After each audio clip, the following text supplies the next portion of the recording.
Alhamdulillahirabbil alamin. Assalatu wassalamu ala asyrofil anbiya'i wal mursalin. Sayyidina wa maulana Muhammadin wa ala alihi wa sahbihi ajmain, amma ba'du. Yang terhormat Bapak Rafiq MSI selaku dosen pembimbing lapangan kelompok 42 KKN reguler dari Rumah Angkatan 77 UIN Wali Songo Semarang. Yang kami hormati Bapak Nur Hasim selaku pemateri pada hari ini.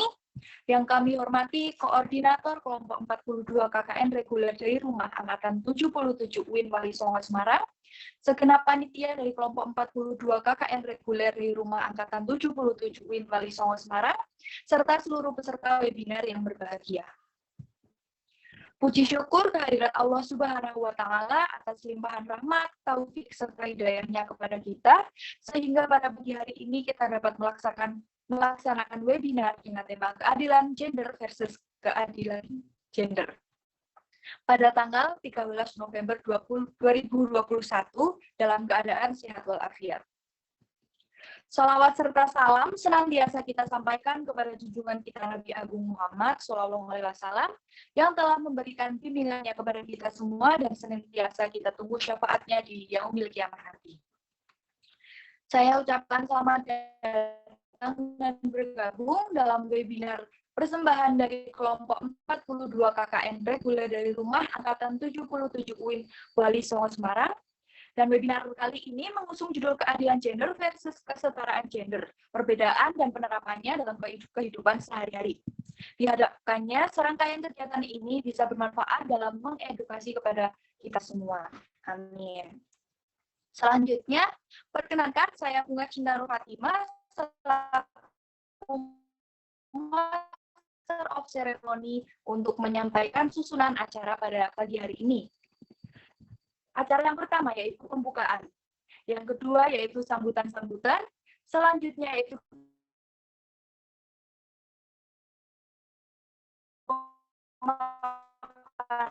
materi, yang keempat sesi tanya jawab, yang terakhir acara yang pertama yaitu pembukaan.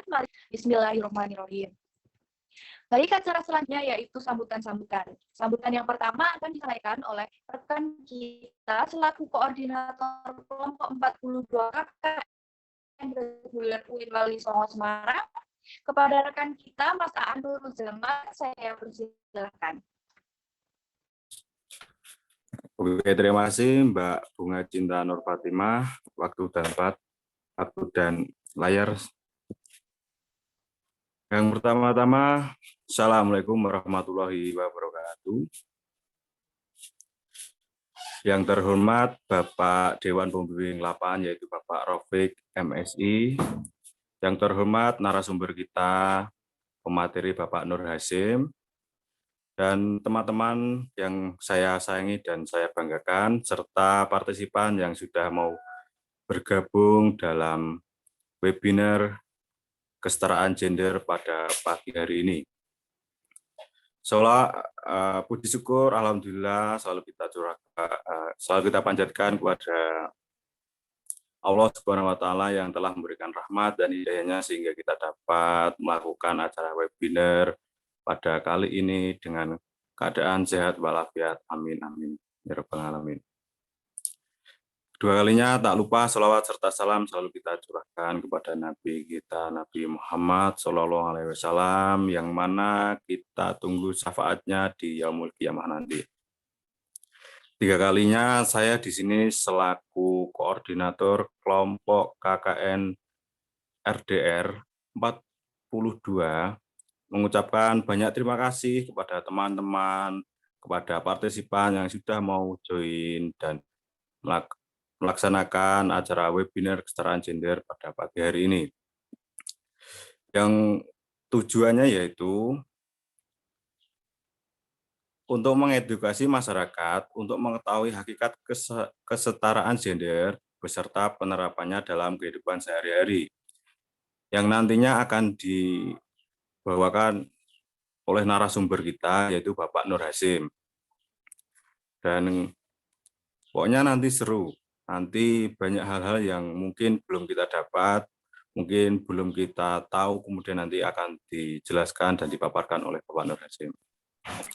Kemudian terima kasih juga kepada media partner dan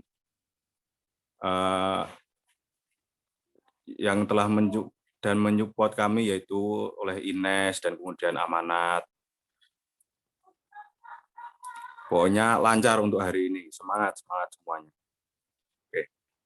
Mungkin kurang lebihnya mohon maaf, saya undur diri. Semangat semuanya. Kurang lebihnya mohon maaf. Wassalamualaikum warahmatullahi wabarakatuh. Waalaikumsalam warahmatullahi wabarakatuh. Terima kasih untuk Mas Nurul Zaman. Selanjutnya, sambutan kedua akan disampaikan oleh dosen UIN Walisito Semarang, selaku pembimbing lapangan kami, kepada Bapak Raufik MSI. Assalamualaikum warahmatullahi wabarakatuh. Bismillah, alhamdulillah, wassalatu wassalamu ala rasulillah, wa ala alihi wa ashabihi wa mawala, la haula wa la quwata illa billah, ma ba'du. Yang saya hormati Pak Nur Hasim, teman-teman mahasiswa sekali. Apa kabar Mas Hasim? Mas Hasim di Jogja apa di Baik. Di Semarang? Lagi di Semarang ini, lagi di Semarang. Oh, di Semarang. Ya. Saya masih di Jakarta ini, Pak. Oke. Ya. Di ruangan Bapak di RSPAD. Oke. Ya. Semoga mohon cepat maaf sembuh, nanti saya Bapak, tidak ya. bisa lama-lama karena nungguin Bapak, jadi mungkin nanti saya serahkan saja sama Pak Asin ya. Oke, Mas Rafiq. Terima kasih teman-teman sekalian. Yang pertama, tentu saya senang sekali bisa bertemu dengan teman-teman sekalian serta KKN. Silahkan, ya. Kelompok 42 ya, kelompok 42 ini.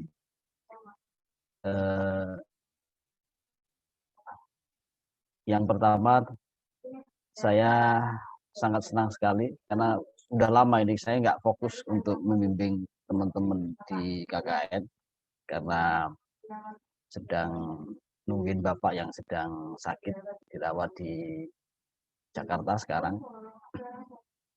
Mudah-mudahan saya minta doanya, mudah-mudahan Bapak segera disembuhkan. Yang kedua, salawat serta salam mudah-mudahan terlimpah ruahkan pada junjungan kita Nabi Muhammad SAW yang kita nanti sahabatnya di yaumil qiyamah. Ini adalah program teman-teman KKN. Saya kira temanya menarik tentang kesetaraan gender dan narasumbernya juga pas. Pak Hasim ini bidangnya memang tentang gender ya, karena beliau sudah sangat lama menggeluti di bidang gender. Karena itu ini narasumber yang saya pikir punya kapasitas, yang punya pengalaman tentang gender. Karena itu acara ini saya kira penting bagi teman-teman sekalian untuk serius. Nanti kalau pas Pak Hasim berbicara, nanti tolong kameranya dinyalakan semua biar nampak, kelihatan, biar Pak Hasim tidak hanya berbicara di depan 1-2 orang ya, tapi memang karena ini temanya menarik dan Pak Hasim punya kapasitas itu untuk berbicara soal gender. Harapan saya mudah-mudahan sampai akhir nanti lancar. Mudah-mudahan teman-teman juga serius mendengarkan apa yang nanti akan dipaparkan oleh Pak Hasim. Saya kira itu saja. Saya mohon maaf tidak bisa lama-lama Pak Hasim, bisa nungguin sampai akhir acara. Saya mohon izin untuk bisa keluar dari Zoom ini karena saya harus fokus nungguin Bapak di rumah sakit. Saya kira itu, kurang lebihnya mohon maaf yang sebenarnya. Selamat teman-teman KKN, ini hanya kurang beberapa hari ya. Bentar lagi kita selesai KKN-nya dan mudah-mudahan teman-teman masih semangat. Terima kasih, saya kira itu Pak Hasyim dan teman-teman sekalian. Berkata wallahul muwaffiq ila aqwamit thoriq. Assalamualaikum warahmatullahi wabarakatuh. Saya langsung mau izin Pak Hasyim ya. Monggo Mas. Ya. Semoga Bapak segera pulih kembali. Amin amin. Amin. Baik, terima kasih banyak untuk Bapak Raufik atas sambutannya pada hari ini. Seperti yang sudah tertera di flyer kami, acara ini disponsori oleh Ines Kosmetik. Setelah ini akan ada waktu beberapa menit untuk Ines Kosmetik memperkenalkan diri. Baik, untuk Ines Kosmetik, kami persilahkan. Ya, baik Kak. Terima kasih atas waktu dan tempatnya. Assalamualaikum warahmatullahi wabarakatuh. Oke, apakah suara saya sudah terdengar dengan jelas? Terdengar, Kak. Sudah, Kak. Oke, baik. Sebelum masuk ke lebih yang Udah, inti ya, Mbak. apa sih Ines Kosmetik itu? Izinkan saya perkenalan diri dulu. Nama saya Citra, saya beauty consultant dari Ines Kosmetik langsung dari kantor pusat Malang. Di mana untuk Ines Kosmetik kita produk lokal atau produk brand Indonesia. Baik, salam kenal kami dari Ines Kosmetik. Dan untuk slide selanjutnya, Ines Kosmetik merupakan sebuah brand kosmetik yang lahir pada tahun 1998 silam, dan pada awal prosesnya kami dibantu oleh seorang konsultan kosmetik asal Belgia, yaitu Mr. Norbert Hahn, yang telah lebih dari 44 tahun berpengalaman dalam bidang kosmetika di Eropa. Dan sampai saat ini, Ines Kosmetik sudah memproduksi atau sudah memasarkan produk mulai dari body care, skincare, dan juga produk make up. Ines Kosmetik merupakan 100% produk Indonesia. Dan untuk slide berikutnya, Kak.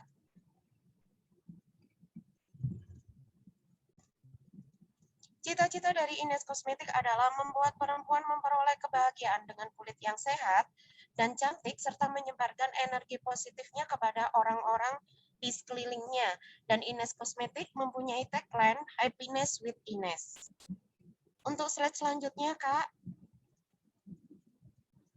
Seperti yang terlihat di screen ya, kita ada produk makeup mulai dari bedak, eyeshadow, blush on, lipstick, mascara, eyeliner, dan pastinya banyak produk lainnya. Dan untuk slide selanjutnya, untuk produk-produk skincare dari Ines Kosmetik, kita ada pembersih, sabun muka, penyegar, dan untuk krim pagi ataupun krim malam. Dan kita juga ada untuk perawatan mingguan, mulai dari peeling atau scrub dan juga masker. Untuk slide selanjutnya. Nah, seperti yang terlihat di screen nih, Kak. Boleh deh screenshot untuk slide yang ini. Di mana kita ada combo best ini dari eksklusif all day moisturizer ataupun krim pagi yang yang enak banget untuk diaplikasikan, karena di sini dia kandungannya best atau gel dan dingin jika diaplikasikan. Dan untuk bestinya kita ada eksklusif all night. Ini rekomen banget ya, karena di sini itu krim malam sejenis kayak mask gel, bisa digunakan pada malam hari, dan pada waktu bangun tidur kita sudah kelihatan lebih glowing ataupun lebih cerah, karena di situ dia ada butiran birunya yang mengandung vitamin E. Dan untuk slide selanjutnya, Kak.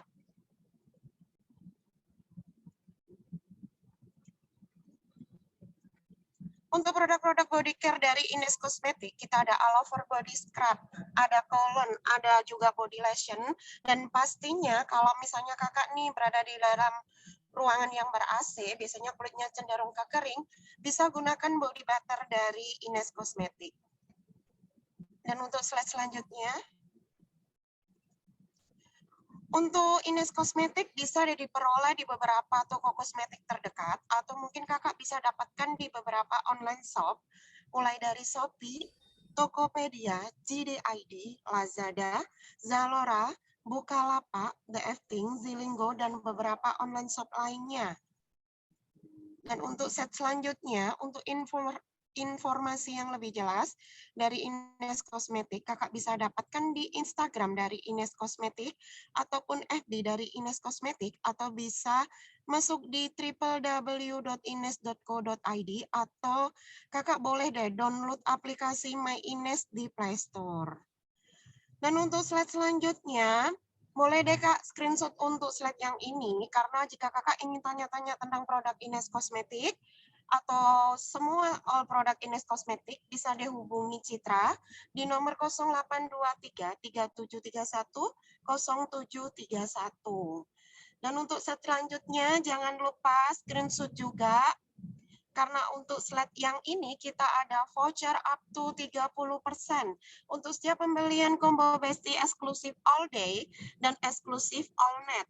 Dan Kakak akan mendapatkan diskon 15% untuk semua produk selain eksklusif all day dan eksklusif all net. Dan jangan lupa setiap pembelian minimal Rp150.000, Kakak akan mendapatkan free ongkir minimal Rp20.000.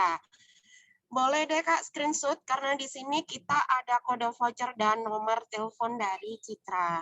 Baik Kak, sebelumnya saya mengucapkan beribu-ribu minta maaf ya, karena saya juga sedang dalam perjalanan, jadi mungkin ada terhalang sinyal sedikit. Dan saya ucapkan banyak-banyak terima kasih kepada seluruh anggota webinar kali ini, dan juga Kak Moderator ataupun narasumber kita hari ini. Saya ucapkan terima kasih, banyak-banyak terima kasih atas waktunya, dan untuk Ines Kosmetik undur diri. Wassalamualaikum warahmatullahi wabarakatuh.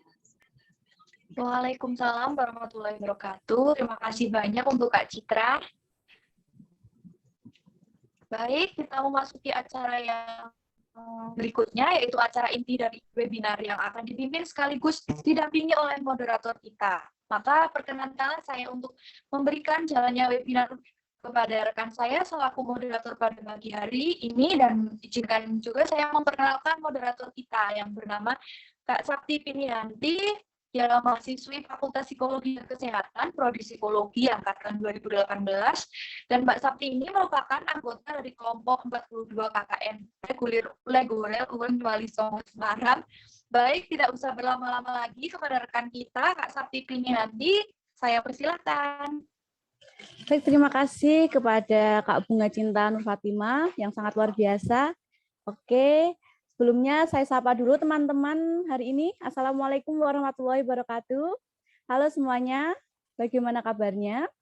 Semoga kita semua selalu dalam keadaan sehat dan dilindungi oleh Allah Subhanahu wa Ta'ala. Amin.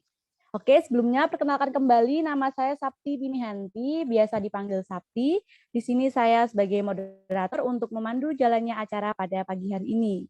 Baik, di mana pembahasan kita saat ini adalah temanya sangat menarik sekali dan cukup penting bagi kita, karena kesetaraan gender ini menjadi isu yang sangat menarik diperbincangkan, apalagi di UIN Wali Songo Semarang, topik yang hangat. Nah, lalu apa sih sebenarnya kesetaraan gender dan keadilan gender itu? Oke, webinar kali ini kita akan membahas mengenai kesetaraan gender dan keadilan gender, mengenai perbedaan dan penerapannya di kehidupan sehari-hari. Untuk itu, pada teman-teman, silahkan diperhatikan materi yang akan disampaikan oleh pemateri kita yang sangat luar biasa. Dan nanti ketika materi setelah selesai disampaikan, akan ada sesi tanya-jawab. Jadi silahkan teman-teman untuk menyiapkan pertanyaan, nanti akan bisa ditulis di room chat ataupun bisa open mic untuk saya bacakan dan akan dijawab oleh narasumber kita. Oke, baik, langsung saja kita mulai acaranya. Sebelumnya izinkan saya membacakan CV narasumber pada pagi hari ini. Oke, narasumber kita pada pagi hari ini, beliau bernama Bapak Nur Hasyim, lahir di Banyuwangi pada tanggal 23 Maret 1973. Ia adalah salah satu pendiri Aliansi Laki-Laki Baru, sebuah jaringan laki-laki pro-feminis di Indonesia, memiliki pengalaman bekerja dalam isu gender, maskulinitas, dan kekerasan berbasis gender selama lebih dari 20 tahun. Pada tahun 2007, melakukan penelitian tentang pandangan laki-laki Jawa tentang maskulinitas dan kekerasan dalam rumah tangga. Beberapa tahun berikutnya, ia memulai sebuah program konseling perubahan perilaku untuk suami pelaku kekerasan dalam rumah tangga di Rifka Anissa, sebuah lembaga swadaya masyarakat di Yogyakarta, dan mengembangkan unit program untuk mendorong pelibatan laki-laki dalam upaya penghapusan kekerasan terhadap perempuan. Antara tahun 2007 sampai 2009, ia menjadi host program talk show interaktif Tanjuk Gentleman Hotline di salah satu radio swasta di Yogyakarta.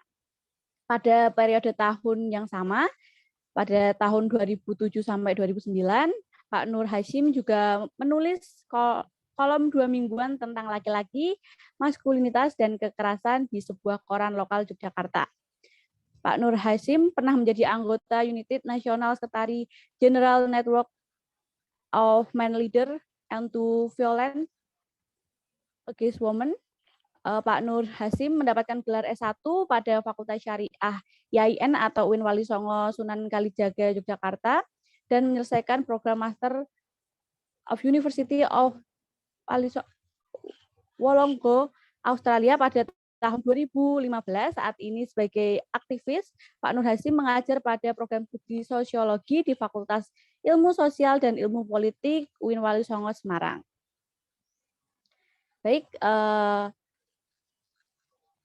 langsung saja kita sapa Bapak yang sudah join. Assalamualaikum Bapak. Waalaikumsalam. Bagaimana kabarnya Pak? Kabarnya baik. Alhamdulillahirrahmanirrahim. Terima kasih Bapak atas waktunya. Kami menunggu sekali dan senang sekali. Langsung saja, waktu dan tempat saya serahkan kepada Bapak. Oke, terima kasih moderator. Assalamualaikum warahmatullahi wabarakatuh. Waalaikumsalam warahmatullahi wabarakatuh. Selamat pagi teman-teman, semoga sehat di akhir pekan ini. Hamdan wa syukran lillah, salatan wa salaman ala rasulillah, ba'du. Yang saya hormati Pak Taufik yang sudah tidak bergabung lagi selaku dosen pembimbing lapangan. Teman-teman KKN yang menyelenggarakan webinar ini, terima kasih sudah mengundang saya. Dan teman-teman lain yang juga bergabung pada webinar pagi ini. Semoga menjadi ini ya, untuk kegiatan akhir pekan. Nah, saya diminta untuk bicara tentang kesetaraan versus ketidakadilan gender dan penerapannya dalam kehidupan sehari-hari. Sepertinya ini menjadi tema ini ya, karena banyak sekali yang meminta untuk mengisi materi ini, ya. Meskipun saya tidak bisa memenuhi semuanya. Ada satu catatan ya buat materi ya, tema ya. Jadi kalau di tema itu kesetaraan gender versus keadilan gender, itu mengandaikan ya, itu ada perlawanan karena versus ya. Jadi antara kesetaraan dan keadilan gender menjadi dua hal yang berlawanan. Nah, nanti akan kita diskusikan itu, apakah kesetaraan gender itu dia berlawanan dengan keadilan gender atau seperti apa? Ya, saya ingin memulai perbincangan kita. Saya mengambil temanya adalah keadilan gender untuk semua orang. Nah, saya ingin memulainya dengan sebuah semacam eksperimentasi gitu, tentang kalau ada game itu namanya agree and disagree. Nah, nanti teman-teman bisa meresponnya dengan di chat atau bisa langsung menyampaikan ya, setuju atau tidak setuju dengan beberapa pernyataan ini. Nah, dari sini nanti kita akan diskusi tentang soal kesetaraan dan keadilan gender.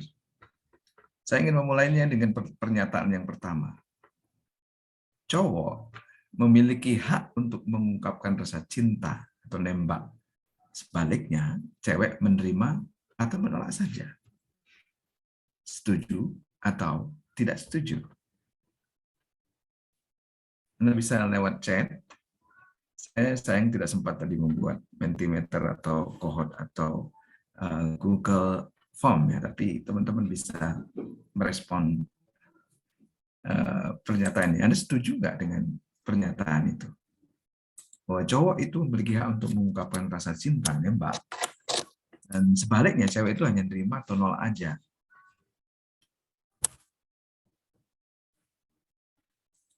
Ini sering saya pakai untuk dengan teman-teman remaja atau apa. Oke, ada 3 yang sudah menjawabnya tidak setuju. Tidak setuju. Oke. Ya. Oke. Ya. Ya, yang memberikan respon sebagian besar nggak setuju. Oke. Good. Lalu kemudian pernyataan kedua. Melakukan hubungan seksual bukanlah pembuktian cinta kepada pacar. Anda setuju atau tidak setuju? Tidak setuju.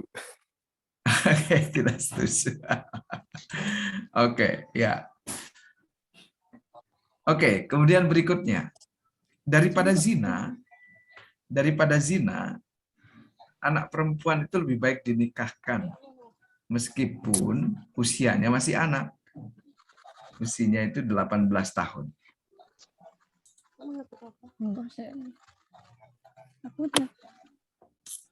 Ada yang setuju, ada yang tidak setuju, ada alternatif lain. Ini menarik jawabannya.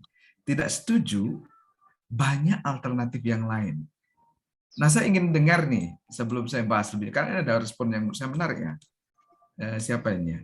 Yang mengatakan, Krosita, Nabila, bisa ini nggak? Bisa menyampaikan alasan mengapa Anda tidak setuju, karena menurut Anda ada alternatif lain. Oke, tidak bisa on cam. Tidak apa-apa. Kalau bisa langsung mengungkapkan pendapat baik, tidak perlu harus on cam. Tapi saya ingin dengar alasan apa Anda kenapa nggak setuju daripada zina anak perempuan itu dinikahkan saja meskipun usianya masih anak. Oke, silakan. Baik Pak, mohon izin menanggapinya. Karena konteks zina sendiri kan bukan hanya tentang konteks menikah muda kan bukan hanya untuk menghindari zina. Sementara untuk menghindari zina banyak upaya lain seperti berpuasa atau mengalihkan diri kita untuk mengembangkan skill atau passion yang lain. Sementara ketika sudah memutuskan untuk menikah di usia dini, banyak kasus marital rape atau pemaksaan kekerasan seksual dalam rumah tangga itu sendiri, Pak. Terima kasih. Oke. Makasih, Krosita. Mahasiswa mana, Krosita? Kalau boleh tahu. Psikologi UIN. Oke, ya. Ini saya kira jawaban Krosita itu menarik, ya. Itu kalau teman-teman sekarang mengikuti perkembangan terakhir tentang Permendikbud, Peraturan Menteri tentang Pencegahan Kekerasan Seksual di Kampus. Lalu kemudian ada kelompok yang menolak. Kemudian dia berkata, argumentasinya adalah di dalam Permendikbud itu disebutkan definisi kekerasan seksual adalah segala bentuk perbuatan atau tindakan baik fisik, verbal yang melecehkan secara seksual dan dilakukan tidak atas persetujuan dari korban. Lalu kemudian dia mengatakan bahwa kalau artinya kalau kemudian disetujui artinya boleh dong. Lalu kemudian kalau Permendikbud itu membolehkan karena ada persetujuan berarti Permendikbud itu legalisasi zina dong. Itu ada logika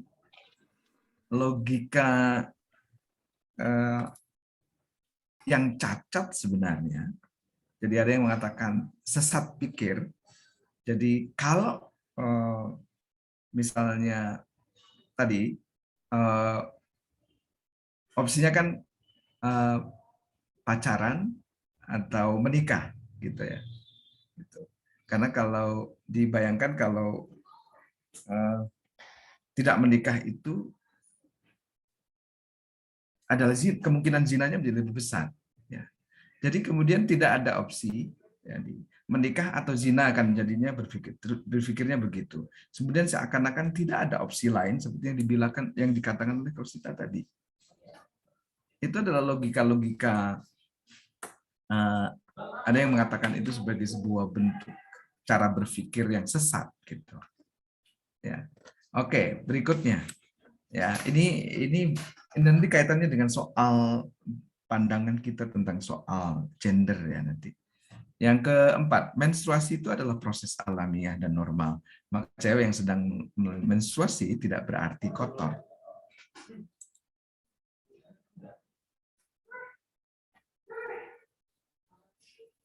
Oke, ya. Ini seringkali kenapa pertanyaan ini saya lontarkan itu terkait dengan soal stigma, ya. Stigma yang selama ini melekat kepada teman-teman perempuan pada saat menstruasi, dia dianggap sebagai kotor. Gitu. Lalu kemudian ini seringkali juga dikaitkan dengan soal agama. Perempuan itu tingkat kealiman atau tingkat keberagamaannya itu lebih rendah dibandingkan dengan laki-laki. Kenapa? Karena ada waktu-waktu, ini logikanya seringkali yang muncul, ada waktu-waktu di mana perempuan itu tidak menjalankan ibadah. Ini logika juga yang keliru. Bagaimana mungkin keberagamaan perempuan itu dianggap lebih rendah dibandingkan keberagamaan laki-laki gara-gara dia menstruasi dan nggak sholat?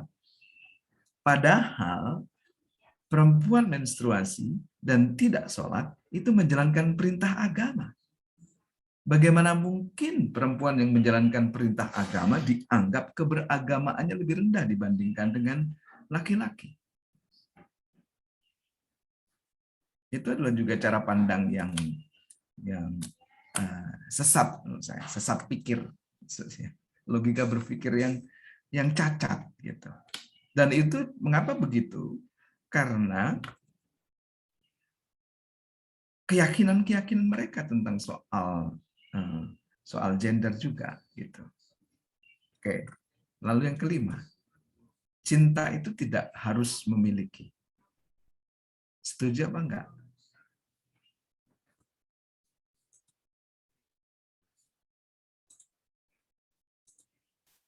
Ini juga sebentar, ini baterai saya.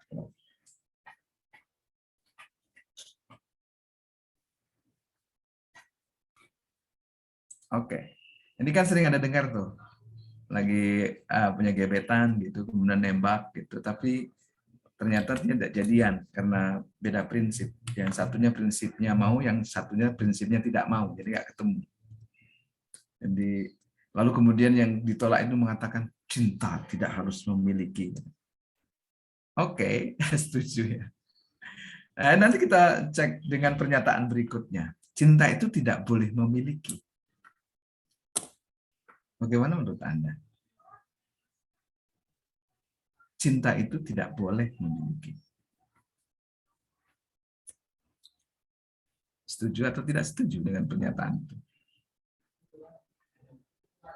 Nah, ini seringkali terjadi ya di kalangan remaja begitu. Ketika tidak setuju, tidak boleh memiliki. Oke. Ini seringkali terjadi di kalangan remaja ya. Karena konsep mencintai pacaran ya, itu kemudian dimaknai memiliki. Maka kemudian yang terjadi adalah ada yang memiliki dan ada yang dimiliki. Dalam hubungan seperti itu, jadi ada yang menguasai dan ada yang dikuasai.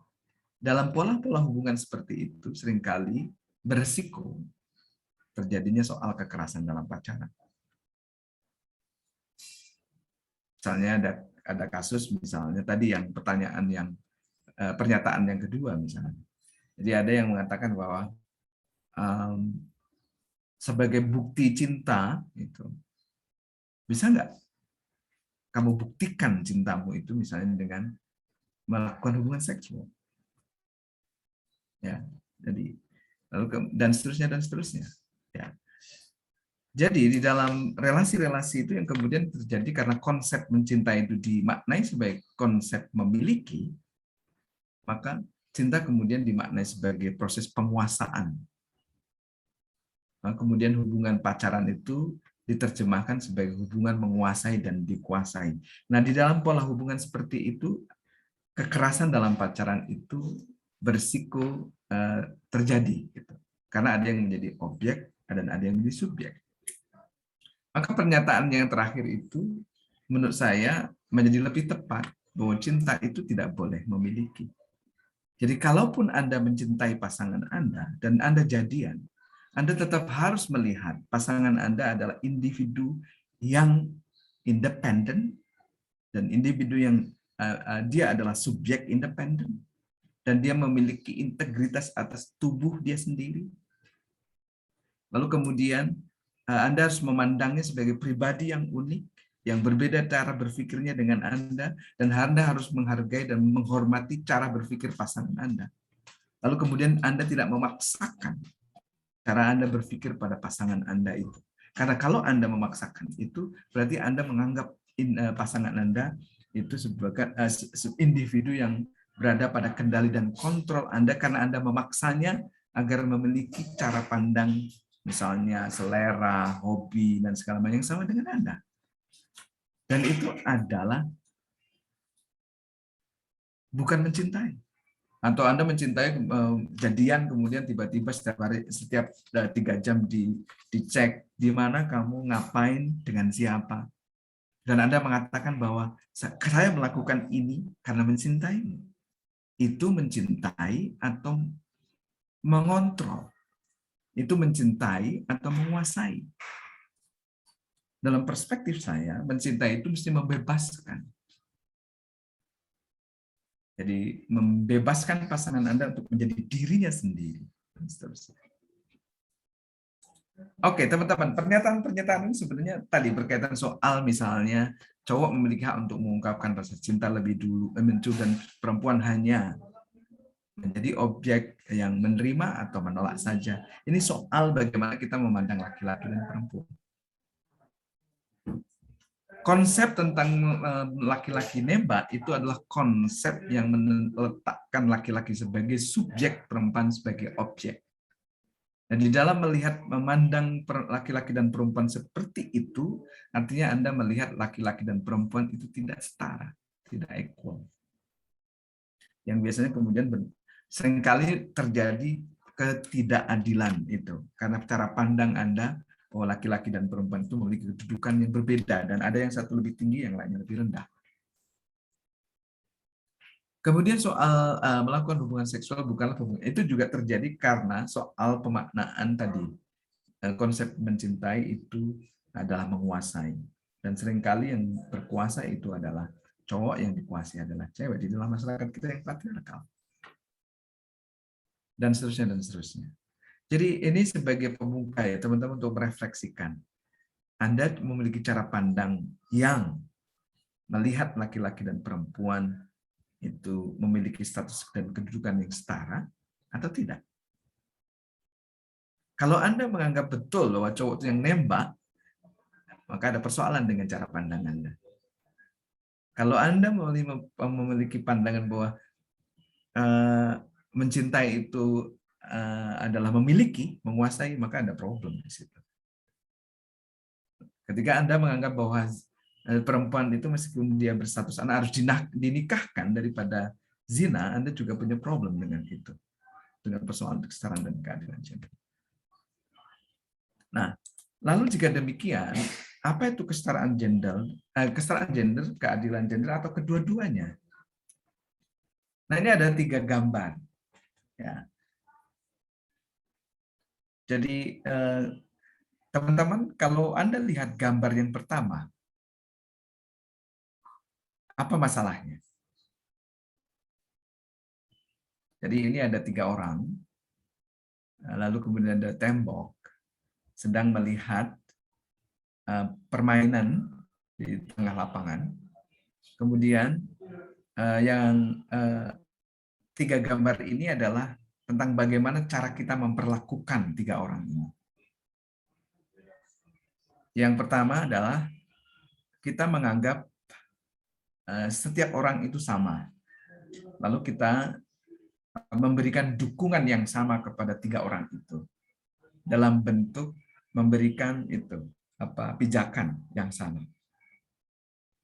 Apa yang terjadi? Apakah semua orang di dalam gambar pertama itu bisa menyaksikan permainan di tengah lapangan? Oke, itu yang pertama. Oke, jadi kita bayangkan setiap orang itu sama. Gitu. Ya.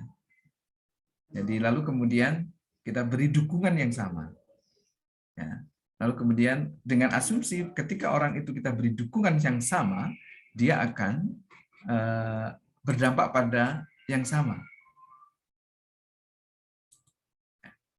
Oke, jadi mereka tidak akan bisa menikmati game dengan yang sama. Ya. Karena ternyata tiga orang ini berbeda gitu. Ada yang badannya tinggi, ada yang sedang, ada yang pendek. Kira-kira begitu. Nah, coba Anda bandingkan dengan yang kedua. Gitu. Oke, masih dalam kasus yang sama, dia melihat permainan dan di situ ada tembok penghalang. Lalu kemudian yang kedua itu kita melihat tiga orang ini sebagai pribadi atau individu yang berbeda-beda situasinya. Karena mereka berbeda, maka kita harus memperlakukannya secara berbeda. Agar ketiga orang ini bisa melihat pertandingan di dalam lapangan. Nah, apa yang dilakukan? Karena yang pertama itu bisa melihat tanpa ada dukungan, ya, lalu kemudian dia tidak mendapatkan dukungan. Lalu yang kedua itu dia punya persoalan, lalu kemudian ditambahkan injakan kaki. Yang ketiga sama, dia punya persoalan bisa melihat game, tapi problemnya dia lebih banyak dari yang kedua, maka kemudian dia didukung, diperlakukan lebih, ditambahin lagi pijakan kakinya. Apa yang kemudian Anda yang lihat? Maka ketiga orang itu bisa menyaksikan pertandingan di dalam lapangan. Di gambar yang kedua, kita melihat satu orang dengan orang lain itu memiliki situasi berbeda, memiliki kebutuhan yang berbeda, maka ketiga orang ini harus diperlakukan yang berbeda agar ketiga-tiganya ini bisa melihat permainan.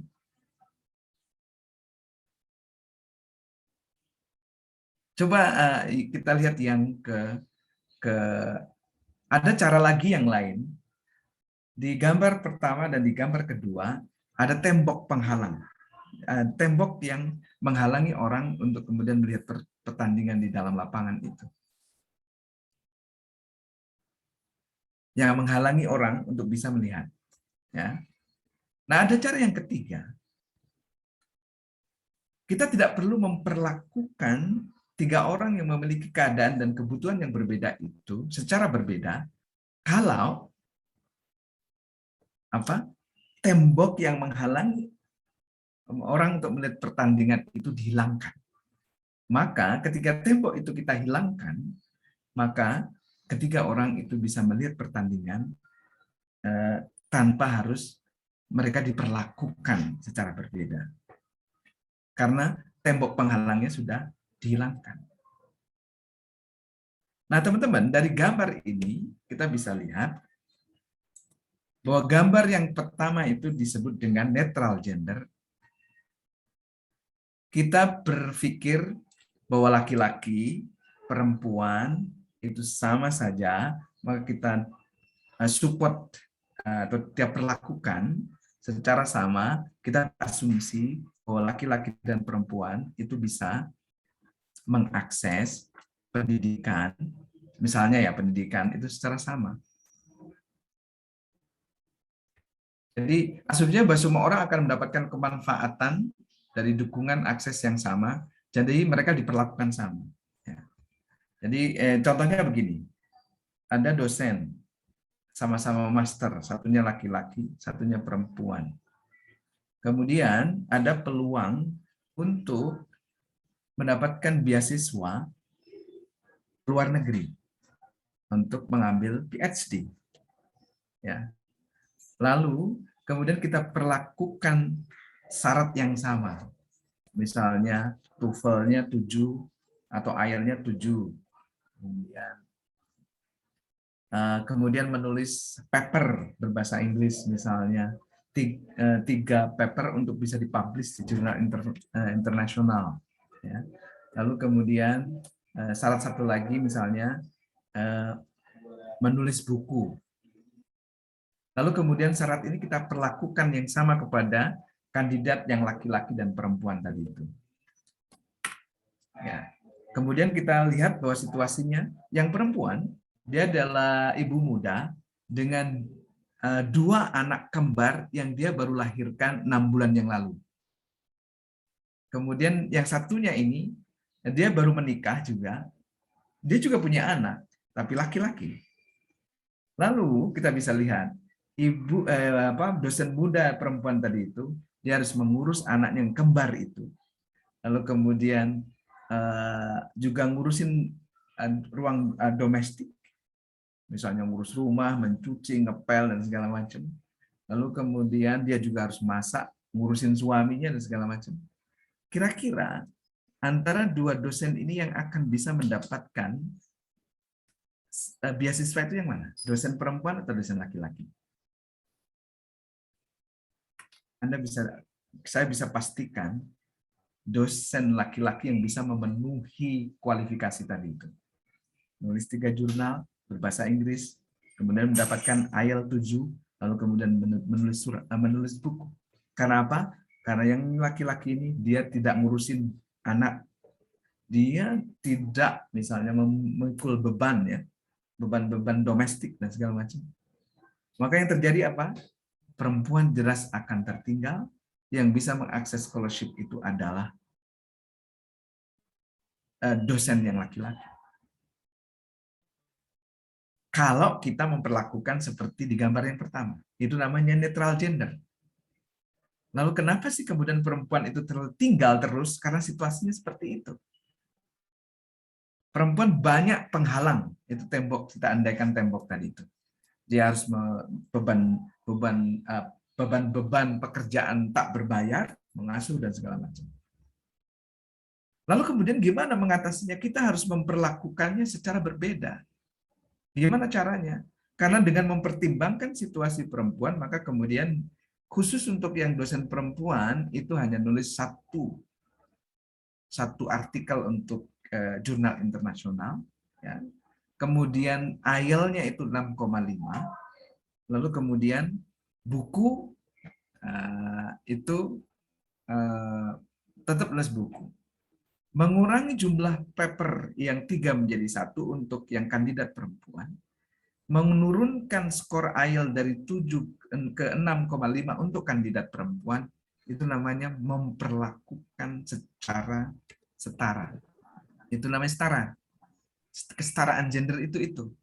Jadi kita mempertimbangkan situasi dan keadaan laki-laki dan perempuan yang berbeda, lalu kemudian membuat kebijakan-kebijakan yang berbeda.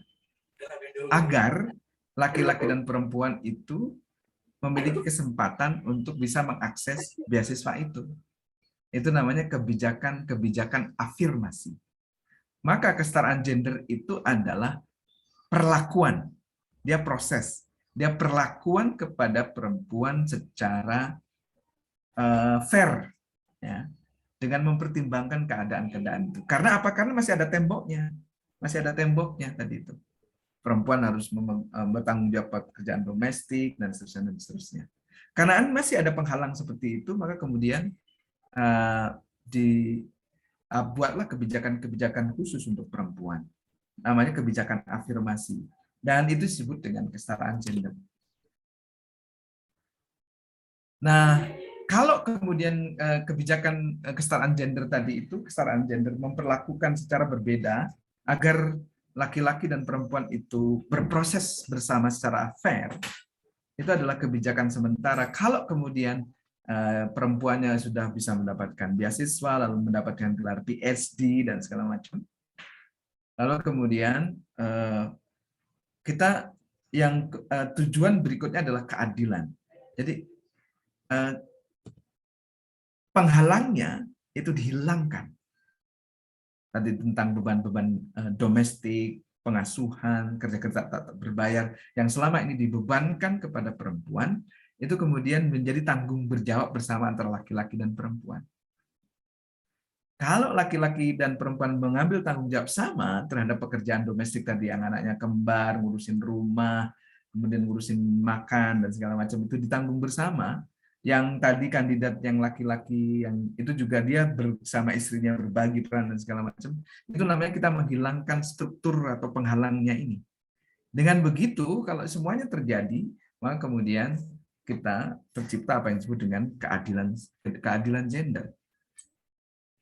Jadi agar setiap orang itu bisa mendapatkan manfaat yang sama, karena kondisi laki-laki dan perempuan yang berbeda itu, maka hambatan sistemnya dihilangkan.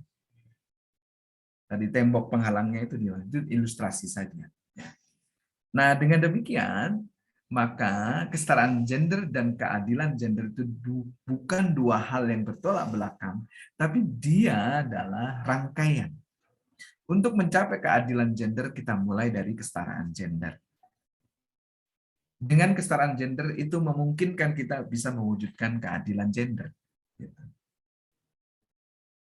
Oke, jadi itu penjelasan konseptualnya. Lalu kenapa sih keadilan gender dan kesetaraan gender itu penting? Satu, usia hadapan ini persoalan ketidakadilan gender itu tidak hanya melulu berdampak atau berbawa konsekuensi negatif bagi perempuan, laki-laki juga gitu. Kenapa usia harapan hidup laki-laki lebih rendah dari perempuan? Karena ini ya data nasional ya, usia perempuan itu 74 tahun, 04 tahun ya. Dan usia harapan hidup laki-laki itu hanya 69 tahun, 85. Mengapa begitu? Karena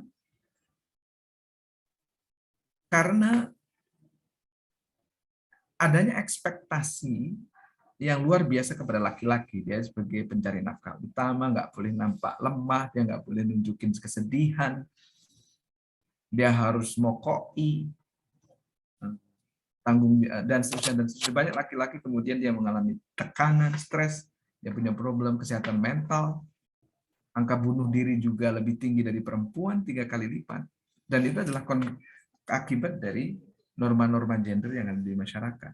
Jadi itu konsekuensinya juga negatif bagi laki-laki.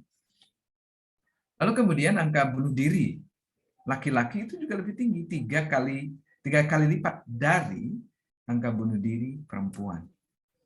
Apa masalah? Sama konsekuensi dari ekspektasi gender tadi, yang laki-laki mesti kuat, dia mesti mencari nafkah utama dan seterusnya. Oke, keadilan gender juga berdampak pada perempuan.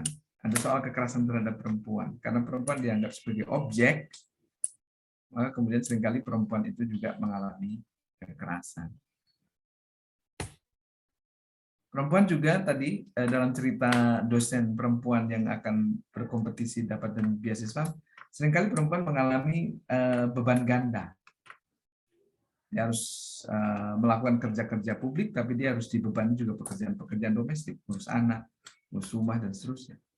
Itu adalah akibat dari soal ketidakadilan gender.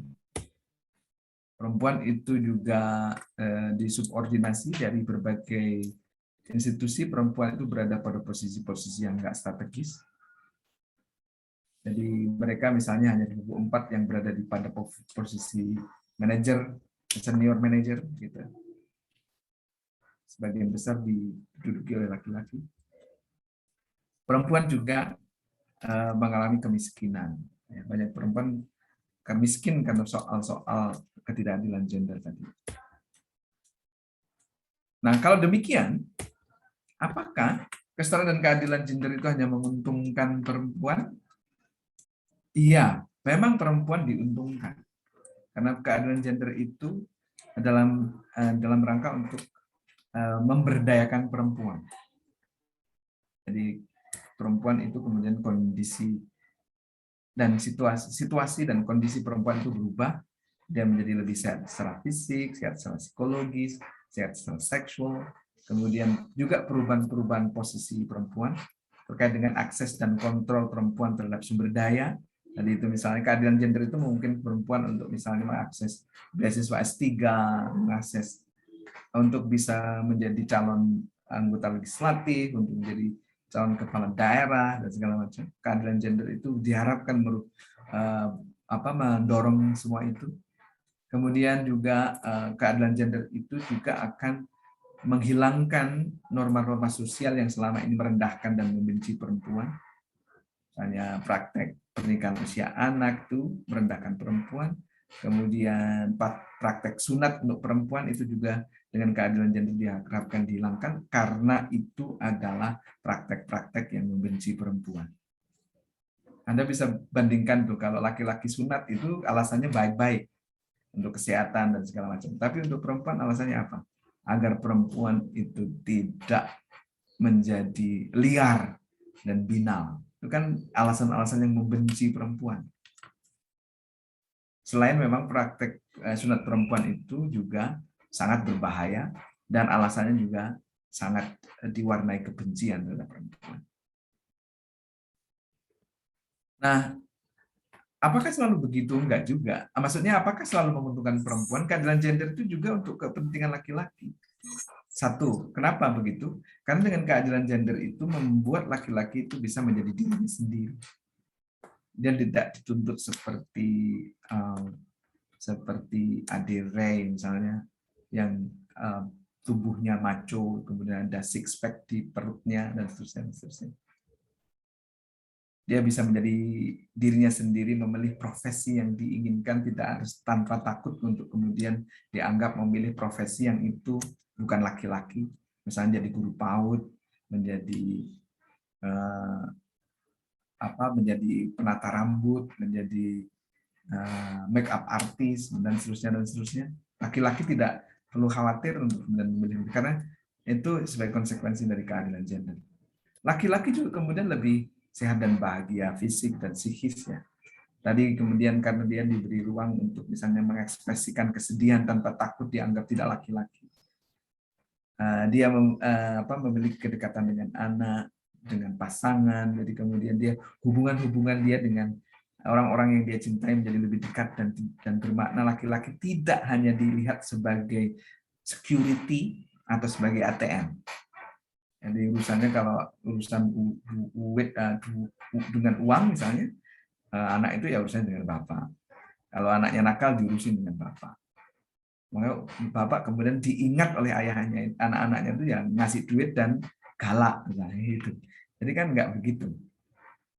Kemudian karena berbagi beban dan tanggung jawab, maka beban hidup laki-laki itu lebih ringan, berbagi beban tentang kerja-kerja publik untuk cari nafkah, berbagi juga peran-peran domestik. Lalu kemudian laki-laki dengan isu kesetaraan dengan keadilan gender itu kemudian tidak dituntut untuk selalu berkompetisi, berperang, dan saling menaklukkan sebagai untuk memenuhi imajinasi sedikit atau elit laki-laki sebagai penakluk dan pemenang. Oke, lalu bagaimana kemudian untuk menghadapi ketidakadilan gender di dalam kehidupan kita sehari-hari? Atau bagaimana cara mewujudkan keadilan gender dalam kehidupan sehari-hari? Kita harus mulai dari diri kita sendiri. Mulai dari membetulkan ya, membenahi cara pandang kita.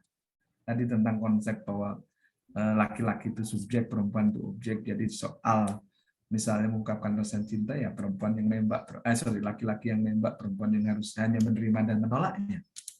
Itu yang perlu dibetulkan cara pandang seperti itu.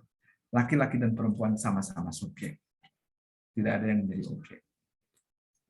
Lalu kemudian mewujudkan tadi sikap dan perilaku di dalam kehidupan sehari-hari. Laki-laki misalnya memulai respect kepada perempuan, menghormati, menghargai pada perempuan, seperti dia menghargai dan menghormati diri mereka sendiri, tidak misalnya melontarkan gurauan-gurauan yang melecehkan atau sexist joke, kemudian melecehkan dalam bentuk verbal maupun tindakan pada pasangan perempuannya.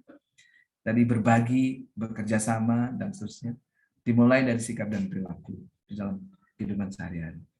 Ya, itu yang pertama. Lalu yang kedua, jika ada soal ketidakadilan, misalnya ada yang melecehkan perempuan dan kita adalah teman, lalu kemudian kita tidak boleh diam. Kita harus bersuara bahwa itu adalah bentuk ketidakadilan. Oke. Ya, jadi kita sebagai laki-laki misalnya harus mengungkapkan ketidaksetujuan atas misalnya kekerasan seksual yang dilakukan oleh teman-teman cowok kita pada teman-teman saya kita.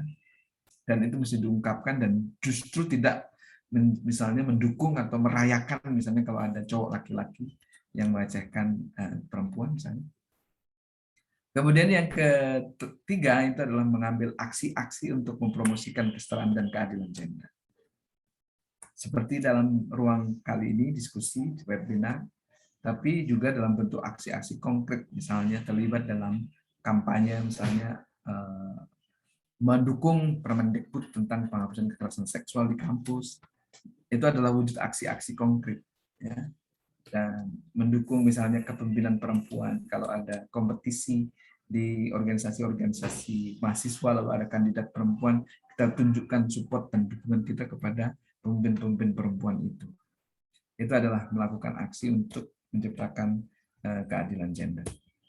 Oke, saya ingin mengakhirinya dengan menjadi manusia itu adalah takdir. Kita menjadi manusia itu adalah takdir. Tapi menjadi manusiawi itu adalah pilihan.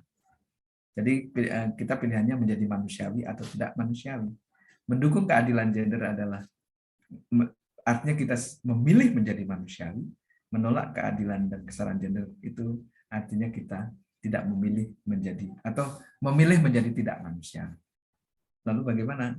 Nah, menurut Anda akan menjadi manusiawi atau tidak? Memilih menjadi manusiawi atau tidak? Oke, saya kira itu sebagai pengantar diskusi saja.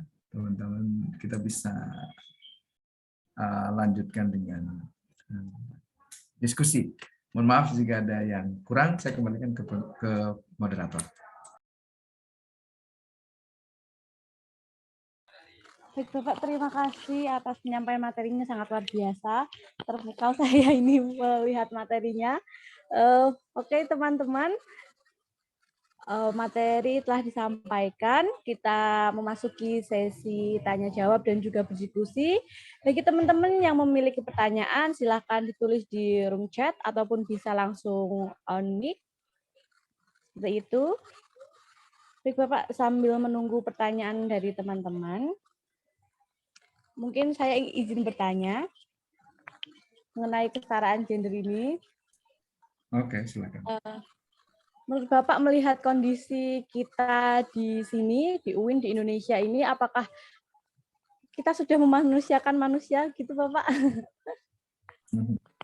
Oke. Ya. Okay. Oke. Terima kasih. Ini pertanyaannya tricky, agak tricky. Maksudnya nggak mudah dijawab. Ya. Karena begini, ada progres atau ada kemajuan ya. Kemajuan di dalam bagaimana kita memperlakukan laki-laki dan perempuan. Misalnya di dalam konteks kampus kita, Pak Rektor sudah membuat SK tentang pencegahan kekerasan seksual di kampus. Nah, ini saya kira adalah progres, kemajuan. Tentang bagaimana kampus kita yang memiliki visi untuk menjadi kampus kemanusiaan dan peradaban, itu diwujudkan dalam wujud aksi konkret, tidak mentoleransi segala tindakan yang merendahkan martabat kemanusiaan. Kekerasan seksual adalah saya kira wujud praktek atau tindakan yang merendahkan martabat kemanusiaan itu. Bagaimana mungkin visi tentang sebagai kampus kemanusiaan peradaban tapi mentoleransi sikap dan perilaku yang merendahkan martabat kemanusiaan. Ya. Saya kira itu adalah progres. Ya. Tapi juga kita misalnya juga masih punya tantangan misalnya tentang masih ada perlakuan-perlakuan yang tidak manusiawi kepada misalnya dalam konteks isu kita ya tentang wujud ketidakadilan gender di antaranya kan kekerasan. Jadi kekerasan terhadap perempuan wujudnya adalah bisa pelecehan, seksual dan seterusnya. Dan wujud-wujud kekerasan seksual itu bisa dalam bentuk ungkapan-ungkapan verbal berupa tadi gurauan yang merendahkan ya, namanya sexist joke. Misalnya pakai mengirim emoticon. Coba di grup Anda ada nggak teman-teman yang Anda misalnya mengirim WA yang menjadikan perempuan sebagai objek? Stiker, kemudian yang stiker-stiker yang kemudian menunjukkan bagian-bagian tubuh perempuan. Lalu gurauan-gurauan tentang misalnya poligami dan segala macam di ruang-ruang kita ada enggak? Kita masih berhadapan seperti itu yang disebut dengan rape culture atau budaya perkosaan. Kita masih menormalisasi kalau ada cowok yang melecehkan perempuan dalam wujud catcalling, menggoda, ya, dan seterusnya dan seterusnya. Oke. Jadi ada kemajuan. Tadi wujudnya adalah ada kebijakan tentang pengaturan kekerasan seksual, tapi kita juga masih punya persoalan untuk betul-betul mewujudkan kampus yang menjunjung tinggi kemanusiaan dan peradaban.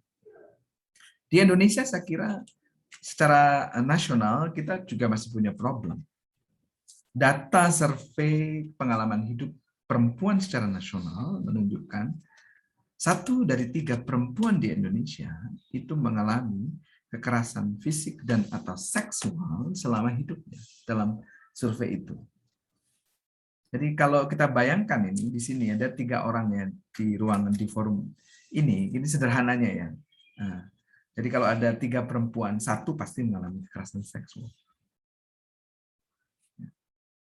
Jadi coba teman-teman ingat dari waktu kecil, apakah Anda punya pengalaman? Tidak untuk Anda ungkapkan di sini. Tapi coba Anda dari teman perempuan di sini. Pernahkah Anda dilecehkan? Mulai dari SD, ngaji TPA. Saya barusan buka di Twitter, ada satu teman perempuan, kemudian dia posting, ini terkait dengan Permendikbud tentang penghapusan kekerasan seksual, itu dia cerita pada usia 5 tahun, pada saat dia mengaji di TPA, kemudian guru ngajinya dia meminta anak perempuan ini yang masih sangat kecil ini, lalu kemudian ke kamar mandi karena alasannya untuk diajari berwudu. Tapi kemudian apa yang dilakukan? Dan itu diingat sampai sekarang.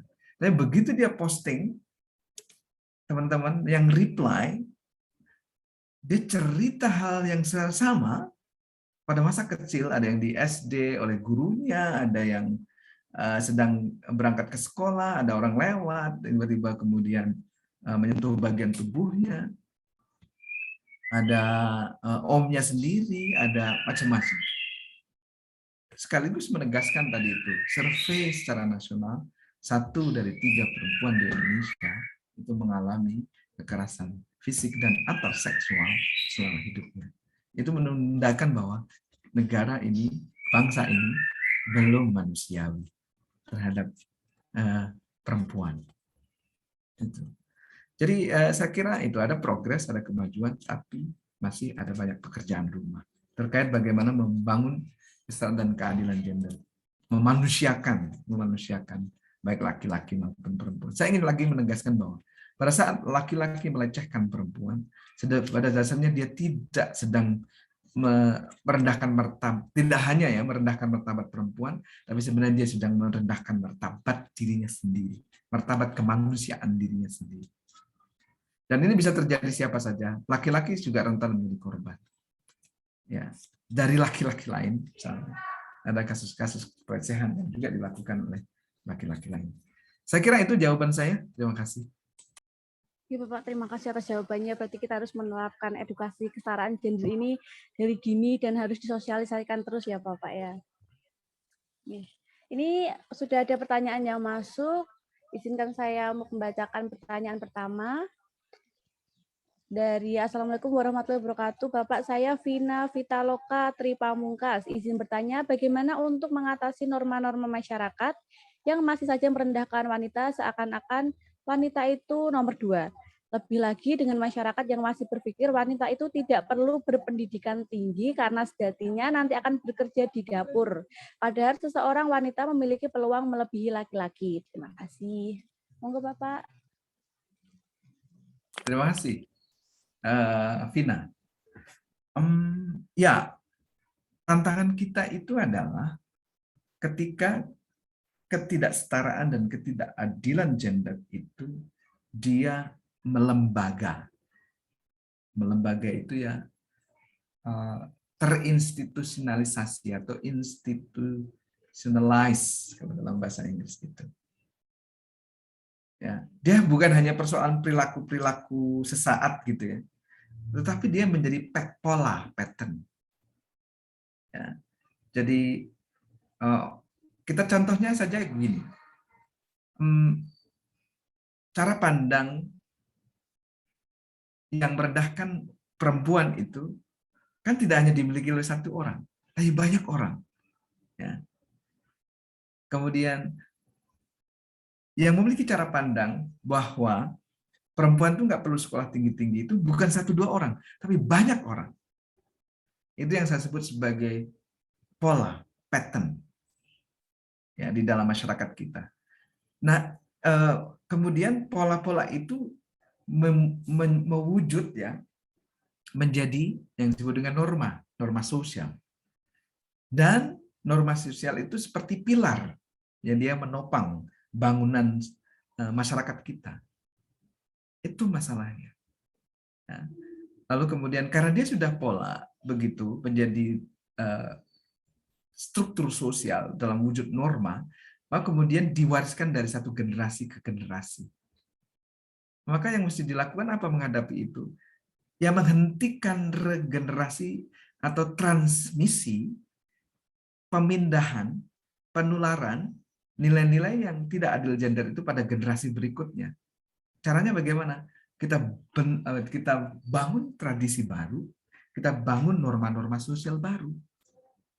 Saya kira teman-teman di ruangan ini yang sudah ambil kuliah, lalu kemudian nanti S3, S2, S3, dan segala macam, itu adalah di antara cara menghentikan pewarisan nilai-nilai yang nggak adil gender.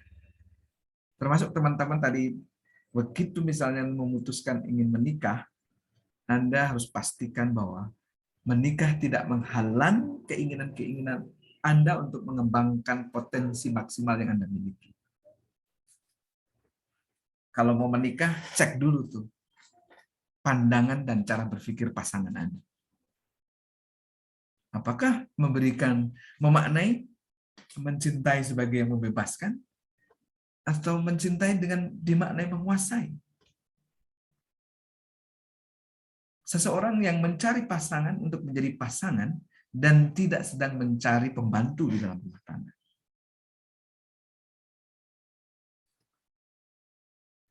Dan Anda dengan cara begitu, norma-norma tadi itu tidak akan Anda transmisi, Anda tularkan ke anak-anak Anda nanti.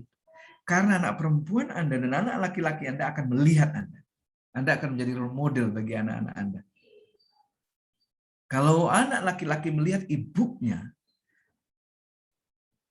itu bekerja sama dengan ayahnya, dia akan memiliki pikiran terbuka terkait dengan soal-soal peran gender.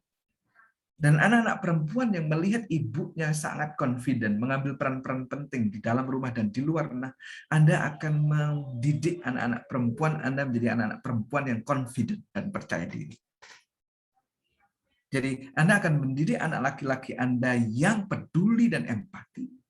Pada saat yang sama Anda sedang mendidik anak perempuan Anda menjadi anak-anak yang confident dan percaya diri. Hanya dengan cara itu, norma sosial itu bisa kita ganti, kita ubah, kita transformasi dengan norma-norma sosial baru yang lebih manusiawi. Jadi begitu ya, Vina. Tentu saja ini nggak mudah ya bekerja melawan berhadapan dengan norma-norma sosial yang sudah terbangun berabad-abad itu.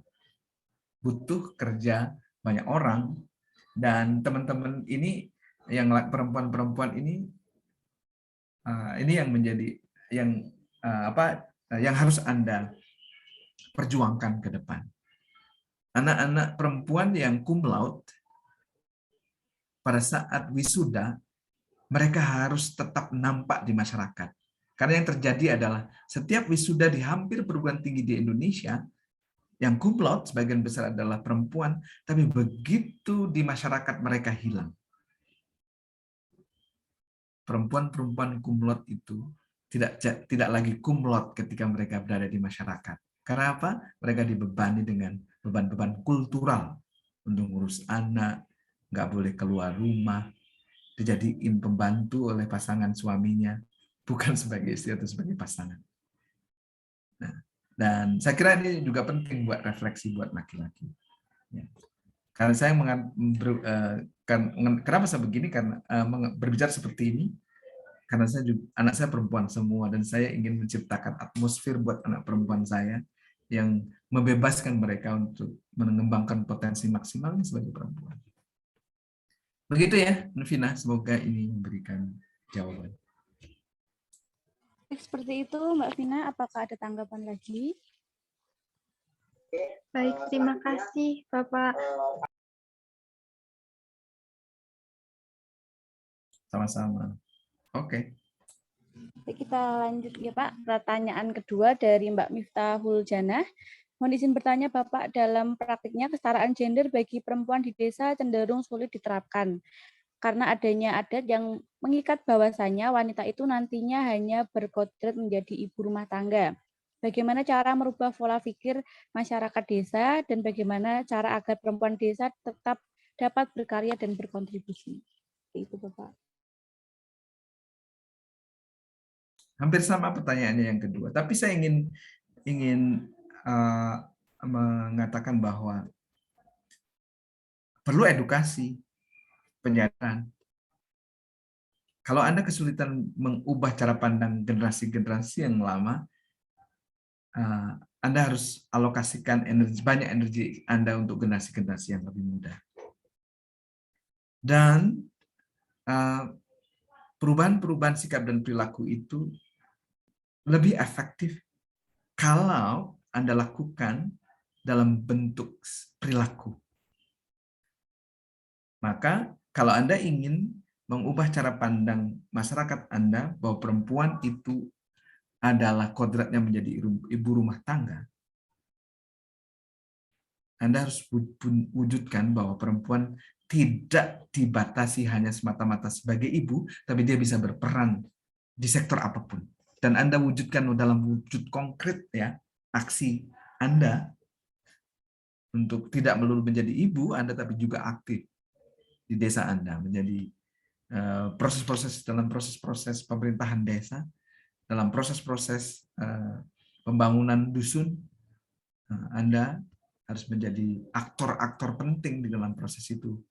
Karena dengan begitu ketika masyarakat Anda melihat bahwa ada perempuan-perempuan tangguh yang tidak hanya sebagai ibu, tapi juga memiliki peran penting di dalam proses pembangunan masyarakat, masyarakat akan memiliki cara pandang yang berubah. Tentu saja butuh waktu untuk bisa merubah itu. Jadi saya kira kita seperti yang tadi saya bilang, kita mulai dari diri kita sendiri.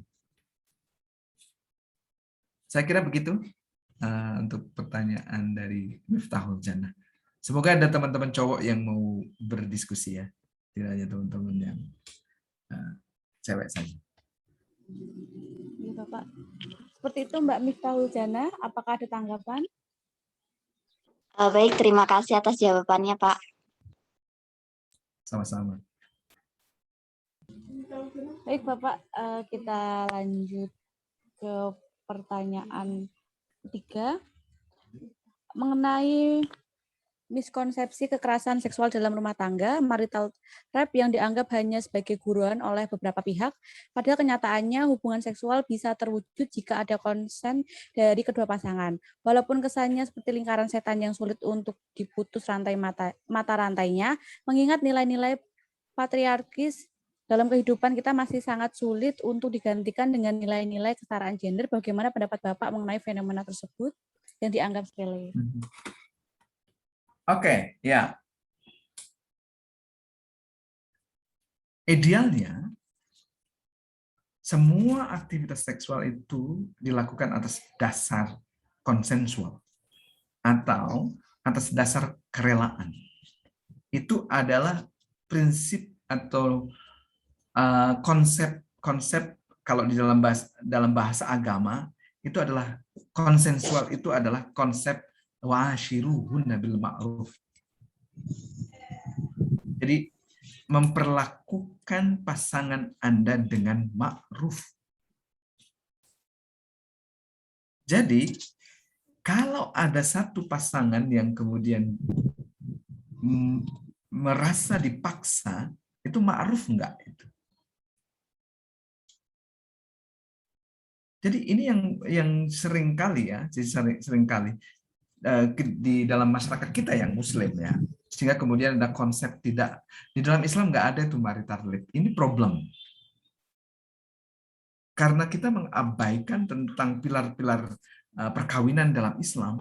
Satu, bahwa di dalam Islam itu perkawinan itu adalah sebagai zawaj atau berpasangan. Maka suami istri itu seperti sayap seekor burung karena dia adalah berpasangan.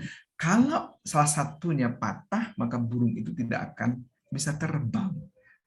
Keluarga tidak akan mungkin mencapai tujuan yang diinginkan dalam Islam, sakinah mawaddah, kalau satu pasangannya itu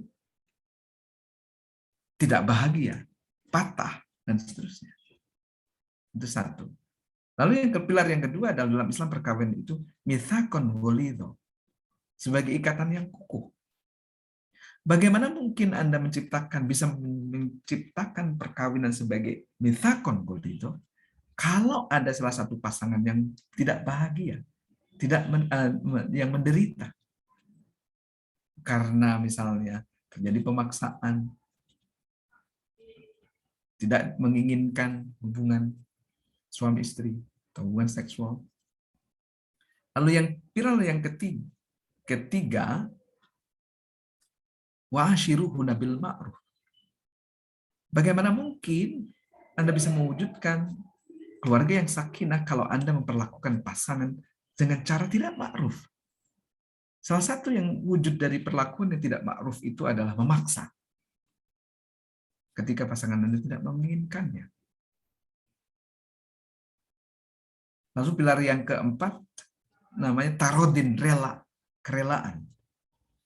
Itu yang disebut sebenarnya konsensus atau konsensual, itu adalah kerelaan dan tadi memperlakukan pasangan dengan ma'ruf, dua hal itu.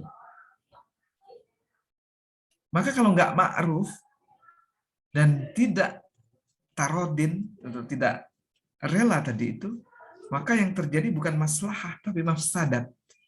Dalam bahasa yang ini yang disebut dengan marital rape itu adalah mafsadat, kemafsadatan, kezaliman di dalam hubungan perkawinan. Lalu pilar yang terakhir itu adalah wa amruhum syura bainahum. Jadi syura, jadi memusyawarahkan setiap persoalan dalam keluarga. Jadi mestinya kembalinya ke sana gitu.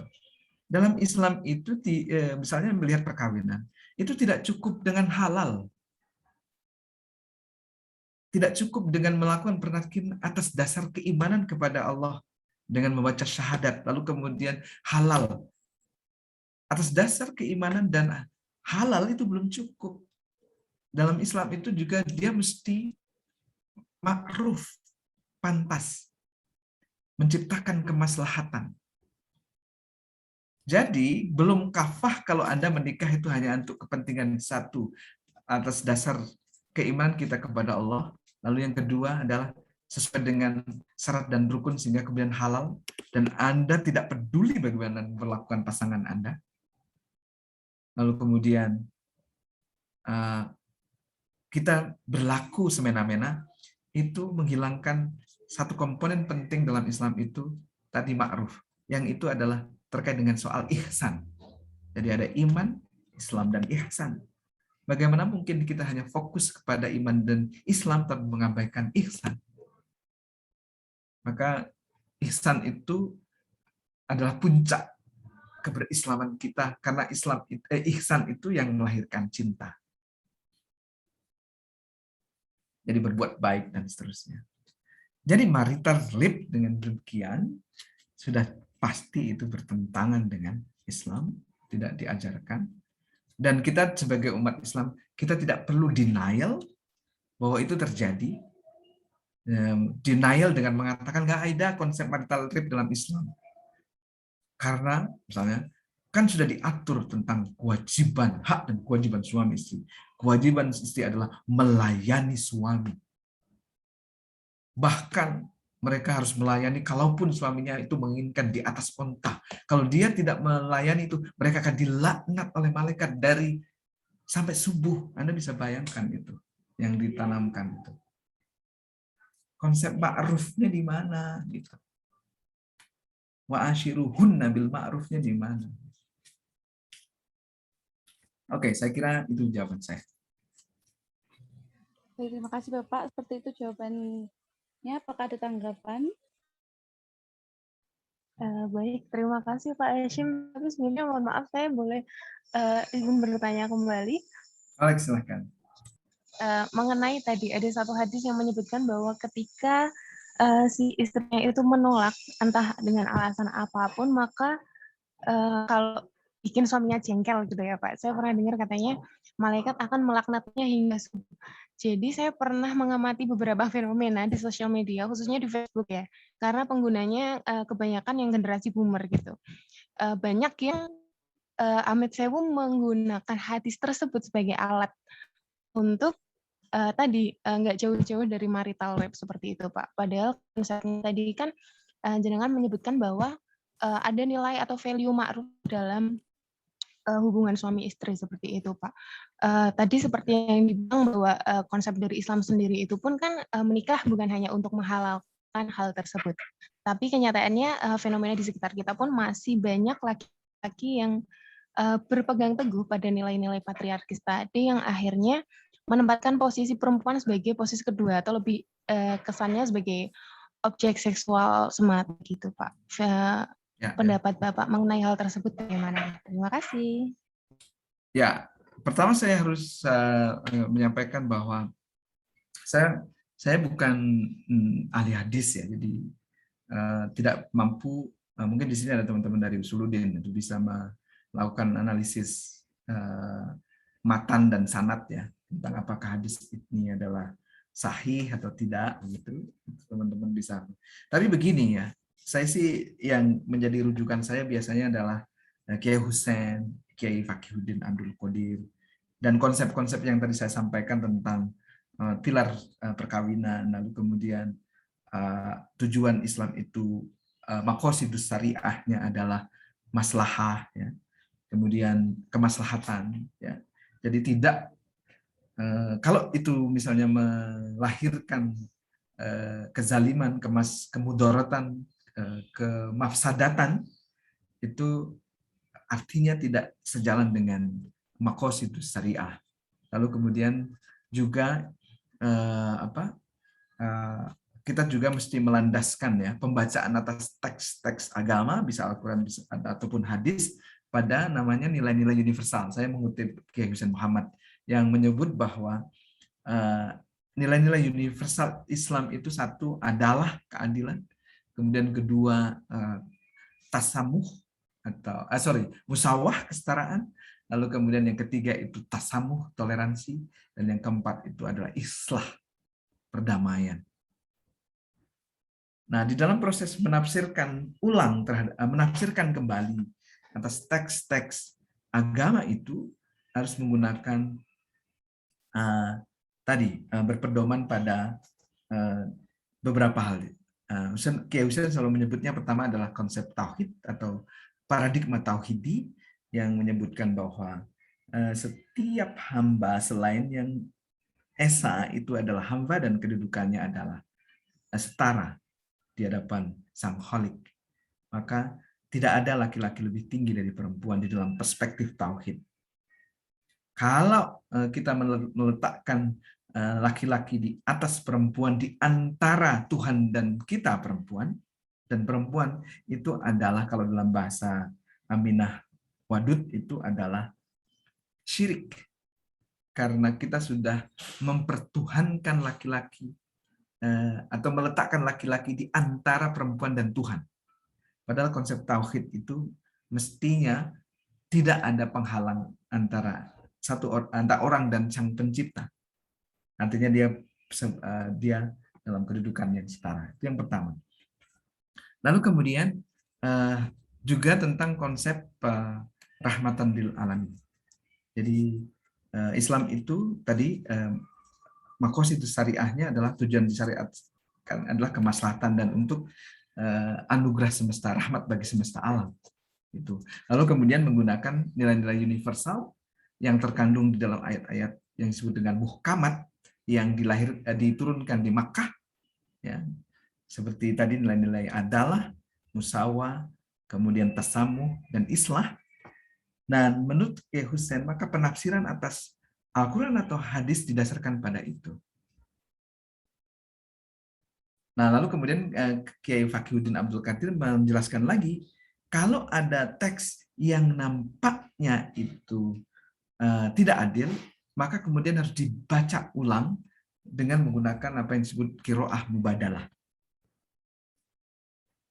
Jadi saya kira kemudian kita kalau menggunakan tadi itu prinsip tauhid, kemudian rahmatan lil alamin, lalu kemudian nilai-nilai universal Islam, hadis itu bagaimana? Apakah dia mencerminkan nilai adalah, mencerminkan nilai musawah, mencerminkan nilai tasamuh, mencerminkan nilai islah atau tidak? Bagaimana kalau kemudian ada hadis itu diterjemahkan menjadi memperlakukan perempuan sebagai objek, itu memenuhi nilai adalah enggak? Kalau memperlakukan perempuan semata-mata sebagai objek seks, itu musawah enggak? Dan seterusnya, dan seterusnya. Jadi saya kira konsep tentang kalau ada teks, hadis atau Al-Quran yang bertentangan dengan nilai-nilai asasinya yang dalam bahasanya Kiai Fakih itu yang asasi, bukan juz'iyah gitu ya, tapi yang saya lupa juz'iyah itu lawannya apa? Kita harus mengembalikannya kepada yang universal tadi itu. Kalau ada teks Al-Quran dan hadis yang dia sifatnya parsial, kok kemudian nilainya bertentangan dengan yang nilai universal, maka kemudian kita harus merujuk ke itu sih pendapat saya. Tadi saya sampaikan bahwa saya bukan ahli hadis, jadi saya tidak mampu analisis hadis itu dari apakah itu kritik sanad maupun kritik matan. Saya kira teman-teman dari Usuluddin ini memiliki kapasitas untuk itu. Sebelum kemudian kita melihat penafsirannya, apakah hadis ini sahih atau dhaif. Nah, kalau dhaif, kita kemudian harus menggunakan cara pembacaan baru terhadap teks itu, yang tadi sejalan dengan nilai-nilai universal Islam, seperti yang dipaparkan oleh Kiai Hussein Muhammad. Saya kira itu, mohon maaf kalau tidak menjawab pertanyaan.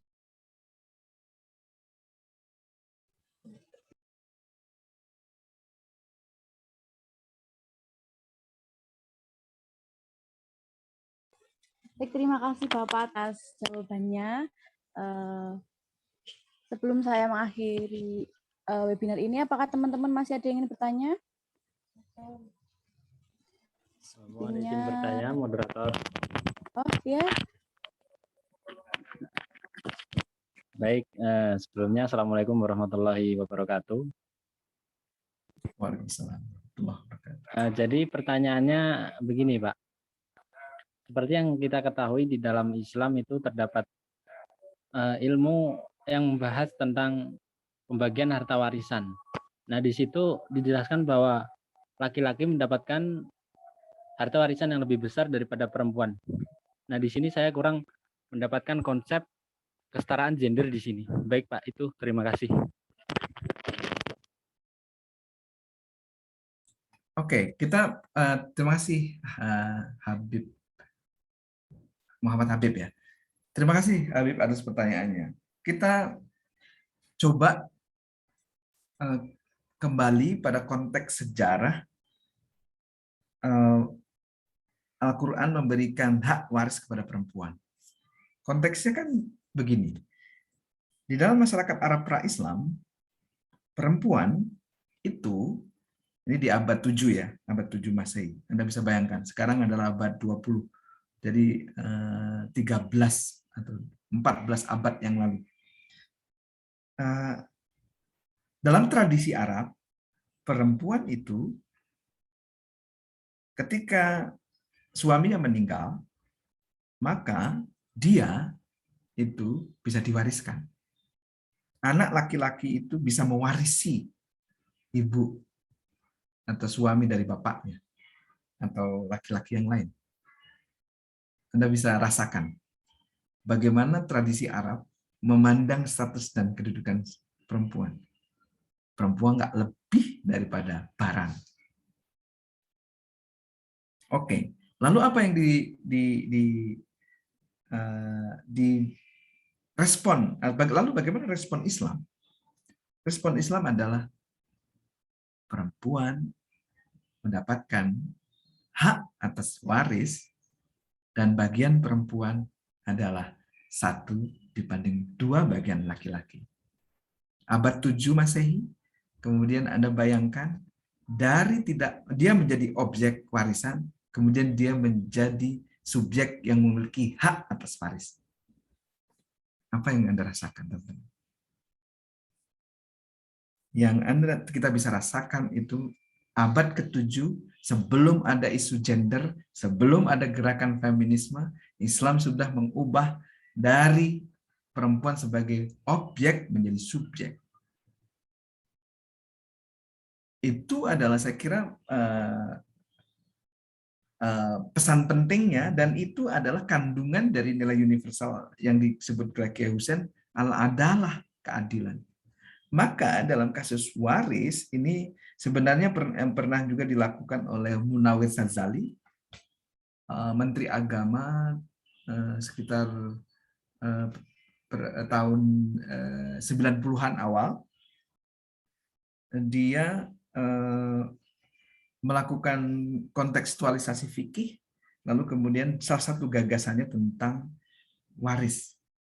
Lalu yang menekankan bahwa nilai-nilai substansi dari ayat waris itu adalah keadilan, sementara angka 1:2 itu adalah yang disebut sebagai partikular, atau yang cabang, atau yang juz'iyah, atau dalam konsep ada ayat-ayat itu ada yang mutasyabihat, yang didiskusikan atau yang diperdebatkan.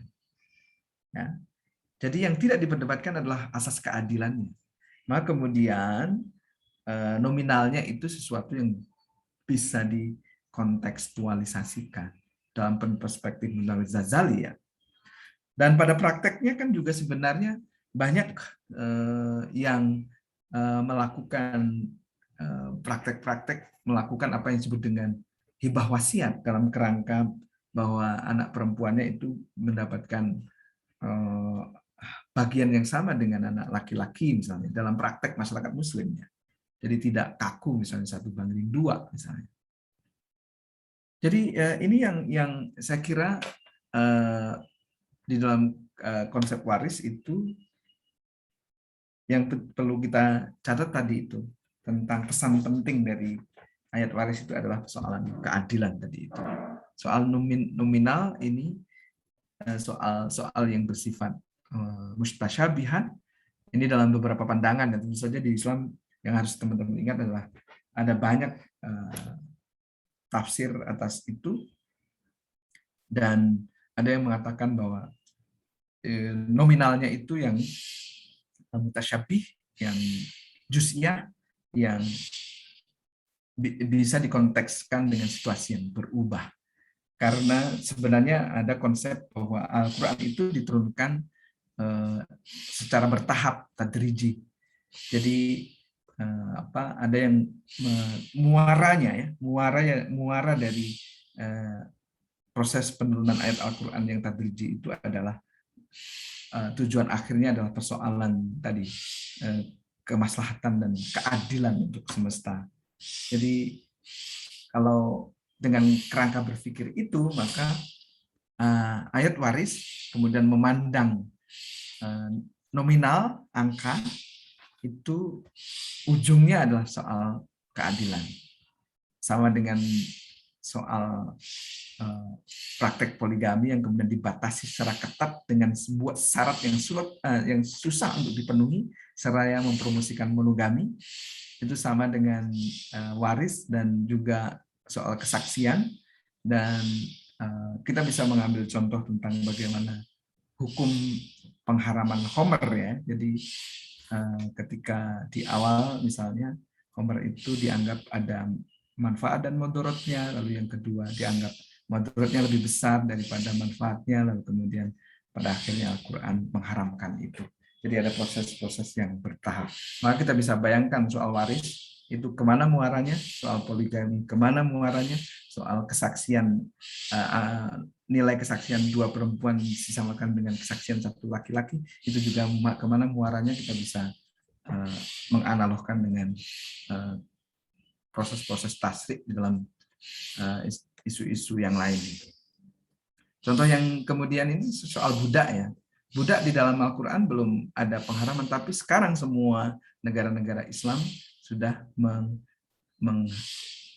melarang ya perbudakan. Saya kira itu, mohon maaf kalau jawaban saya tidak seperti yang diharapkan teman-teman.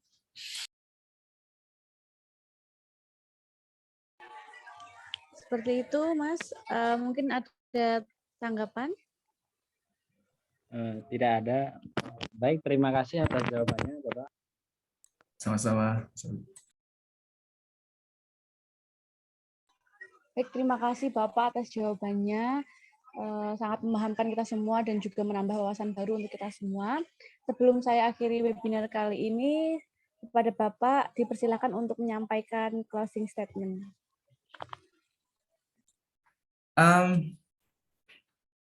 Saya merasa penting ya untuk mendorong teman-teman laki-laki ya untuk merefleksikannya diskusi-diskusi seperti ini. Ya. Jadi karena peran laki-laki itu penting untuk mendorong kesetaraan dan keadilan gender ini, karena resistensi yang besar itu biasanya datang dari laki-laki, tapi saya mengajak untuk melihat, merespon isu kesetaraan dan keadilan gender ini dengan cara yang lebih reflektif ya. Jadi kemudian tidak reaktif, lalu kemudian melihat isu kesetaraan gender itu sebagai serangan-serangan kepada laki-laki. Tetapi kita mesti lihat bahwa isu-isu seperti ini mengajak kita merefleksikan kemanusiaan kita.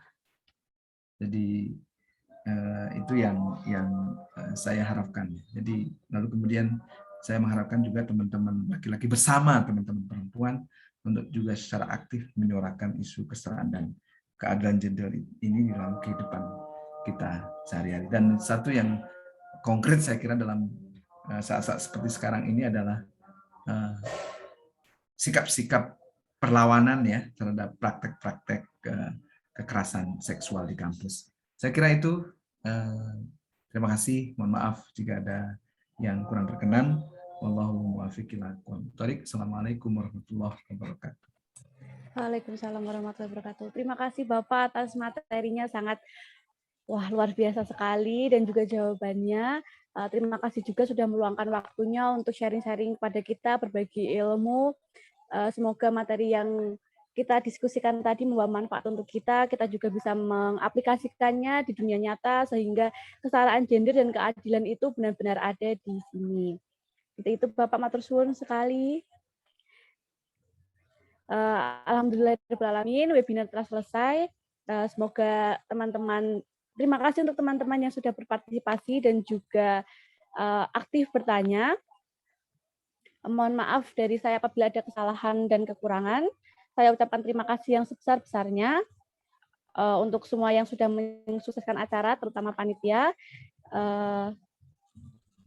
Sekian dari saya, apabila ada kurangnya, mohon maaf. Wassalamualaikum warahmatullahi wabarakatuh. Saya kembalikan ke MC.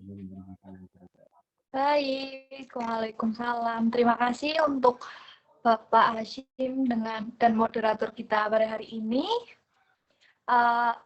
Untuk teman-teman semua, link absen udah ada di kolom chat ya, silahkan dicek dulu. Selanjutnya kita akan ada sesi foto bersama. Untuk teman-teman silahkan kameranya di-on-kan semua ya, untuk kita foto bersama dulu. Ayo Mas Panitia silahkan. Baik, Assalamualaikum warahmatullahi wabarakatuh. Apakah suara saya sudah terdengar dengan jelas? Waalaikumsalam, sudah.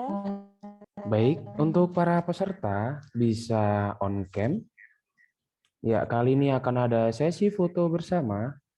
Ya, oke, untuk foto pertama bisa senyum. Oke, atau mungkin pose terserah yang cantik dan cakep ya. Oke. 1, 2. Nungguin ya. Bentar. Oke. Oke, senyum yang lebar. 1, 2, 3. Ya. Oke, sebentar. Sekali lagi. Baik, sekali lagi. 1, 2, 3. Ya, terima kasih. Saya kembalikan ke moderator. Baik, Mas. Terima kasih. Baik, saya ucapkan terima kasih atas kebersamaan kita pada pagi hari ini. Semoga webinar kali ini bisa bermanfaat untuk kita semua. Saya Bunga Cinta Nur Fatimah selaku Master of Ceremony pada hari ini. Saya pamit undur diri. Sekian dan wassalamualaikum warahmatullahi wabarakatuh. Waalaikumsalam.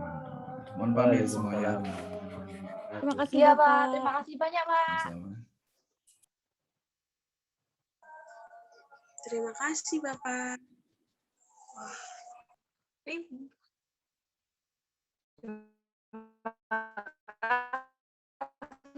Teman-teman. Wah, Papa nonton.